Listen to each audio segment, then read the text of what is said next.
Hi friends, welcome my channel. எல்லாரும் எப்படி இருக்கீங்க? நல்லா இருப்பீங்கன்னு நம்புகிறேன். இந்த வீடியோவில் நம்ம என்ன பார்க்க போகிறோன்னா, யூடியூப் சேனல் ஆரம்பிக்கிறதுக்கு முன்னாடியே சில பேருக்கு நிறைய சந்தேகங்கள் இருக்குது. என்கிட்ட பர்சனலாக கேட்ட சில சந்தேகங்களை பற்றி தான் இந்த வீடியோவில் பார்க்க போகிறோம்.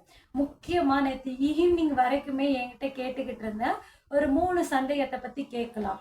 3வது சந்தேகம் தான் ரொம்ப ரொம்ப இம்பார்ட்டன்ட். வீடியோ ஸ்கிப் பண்ணாமல் கடைசி வரையும் பாருங்கள்.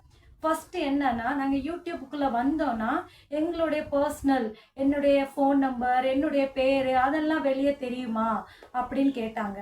நல்லா புரிஞ்சுக்கணும். நான் எப்படி உங்களுக்கு வியூ ஆகுறேன், என்னுடைய சேனல் பேர் செருபா மிரி, அதை வச்சு தான் நான் உங்களுக்கு தெரிகிறேன். அதை தவிர நானா உங்கள்கிட்ட சொன்னாதான் என்னுடைய பேர் இது, நான் இந்த ஊரில் இருக்கேன், இந்த வேலை செய்கிறேன் அப்படின்னு நானே என்னுடைய சேனல் மூலியமாக உங்களுக்கு வெளியில் சொன்னால் மட்டும்தான் என்னுடைய பர்சனல் ஐடென்டிஃபிகேஷன்லாம் உங்களுக்கு தெரியும்.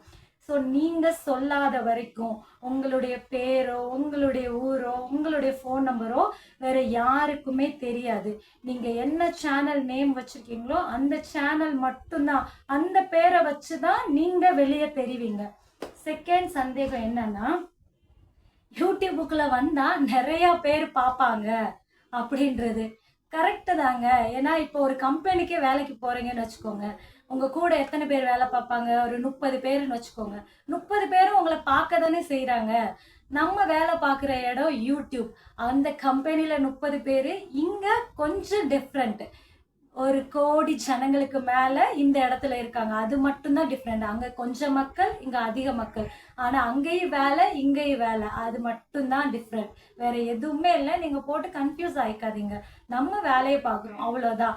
எத்தனை பேர் இருந்தா என்ன, நம்ம வேலையை நம்ம பார்க்குறோம். ஓகேவா ஃப்ரெண்ட்ஸ்?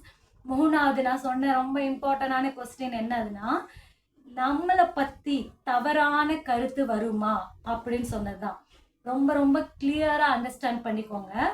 30 பேர் எடுக்கிற இடத்துலையோ, கொஞ்சம் மக்கள் இருக்கிற இடத்துலயா இருந்தாலும் சரி, அல்லது நிறைய மக்கள் இருக்கிற இடத்துல இருந்தாலும் சரி, நம்மளுடைய வேலையை கரெக்டாக செஞ்சோன்னா அதற்குரிய பிரதிபலன் கரெக்டாக தான் வெளிவரும். நீங்கள் பயப்படவே வேண்டாம், சரியா? நம்ம திறமைக்கு ஏற்ற பலன் கண்டிப்பாக கிடைக்கும்.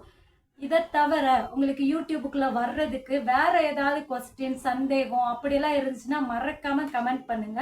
அந்த பத்தி நம்ம அடுத்த வீடியோல பார்க்கலாம்.